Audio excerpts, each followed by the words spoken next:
He's a man who's unfit to be the president of this good and honorable and great nation. We have the choice of somebody in Vice President Harris who you know is going to uphold the rule of law. You know that she's going to lead this country with a sincere heart.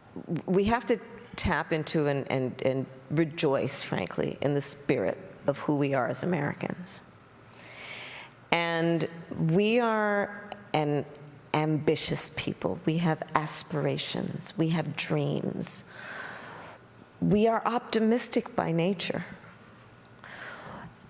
And we, I think, value certain qualities in our leaders. Well, there you go. Vice President Kamala Harris with her latest word salad while sitting down with former Congresswoman Liz Cheney for a town hall hosted by Maria Shriver in Michigan last night. Cheney praised Kamala's character, claiming that she will lead the country with a sincere heart. However, during the event, Harris laughed at the idea of Trump going to prison. Watch this. And so I would caution us also to, because some people find it humorous what he says and think it's just silly, but understand how brutally serious it is. Well, the courts will take care of that. We'll take care of November. Yes. We'll take care of November. The courts will take care of Trump, lock him up, and we'll take care of November. Cheney is now helping Harris campaign in key swing states, but just 4 years ago, Cheney was slamming Harris and her far-left policies. Watch this. I do think the American people are going to take a look at this record and realize she is very much a radical liberal. There you go, radical liberal. Joining me now is Maryland Congressman Andy Harris. He's the House Freedom Caucus chairman and the member of the House Appropriations Committee and the GOP Doctors Caucus. Congressman, good to see you. Thanks very much for being here. What is your reaction to that town hall with Liz Cheney and Kamala Harris yesterday? Well, look, it's pretty funny. The bottom line is, yes, Americans do expect things from their president, like to be able to put a sentence together. And Kamala Harris just can't do it. Well, I mean, what about all of these flip-flops? We're talking about fracking and Medicare for all.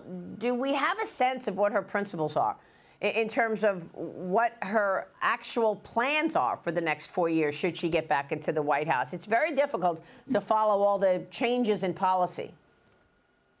No, Maria, we don't. The bottom line is that she will say whatever it takes in order to get elected, or what she thinks it takes to get elected. So when she's in Pennsylvania, she is for fracking. When she's other places, she's not for fracking. The giveaways, the list of giveaways is huge. And again, Liz Cheney was right 4 years ago. She's dead wrong right now. We're exactly 2 weeks away from the election. How does it feel to you? I mean, the economy remains the top issue for voters. Got a new AP poll which says 53% say the nation's economy is in very poor or somewhat poor conditions. Food insecurity is rising as well. It's up for the third straight year. In 2023, 180 million homes struggle to find enough food to eat. What a moment in time for America. Your thoughts on how this election is going and where voters will land? I think President Trump is going to be reelected because I do believe figures like that, what you've got on the screen now, what they indicate that Americans are in dire straits. They know this economy is not going well. They know the economy was much better under President Trump. Again, and you feel there is an enthusiasm to get out and change the direction of America right now. We know from the polling that Americans believe that America is going in the wrong direction. When that happens, they usually change administrations, and that means go back to the days of Donald Trump when the economy was humming, when we were secure in our homes, when we didn't have 10 million additional illegal immigrants having crossed the border.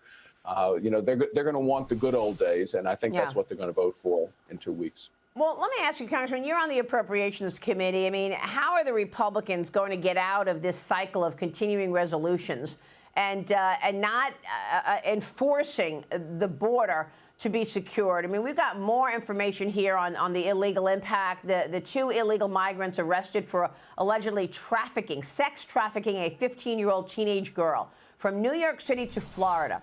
The Palm Beach County Sheriff's Office says that one of the suspects, a previously deported Venezuelan national with ties to the Tren de Aragua gang, had previously been arrested for attempted murder in New York and drug charges in Miami. And yet he's still walking free and able to sex traffic a teenager from New York. Meanwhile, the Sinaloa cartel leaders are reportedly telling members that they are allowed to shoot at U.S. border agents. You see a border agent, shoot at them.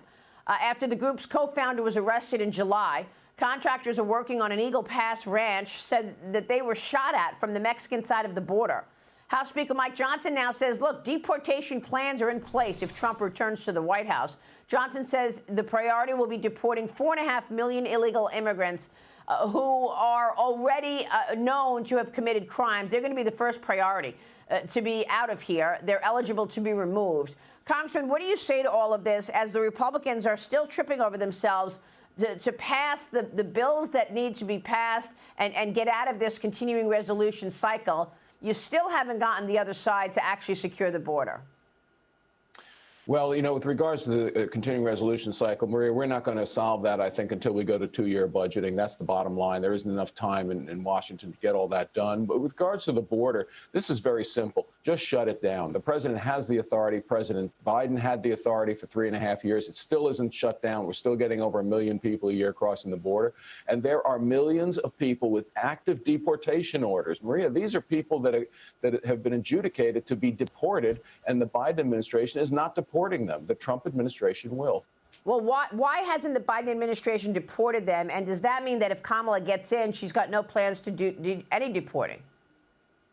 Of course she won't do any deporting. Maria, this is pretty obvious. The American people know it. They don't want illegal aliens voting, but the Democrats do. That's why they voted against making it illegal, the SAVE Act. That's why the vast majority voted against it. They actually want people here illegally. They're going to make them legal. They're going to make them voters, and they think that's their key to a permanent majority in America.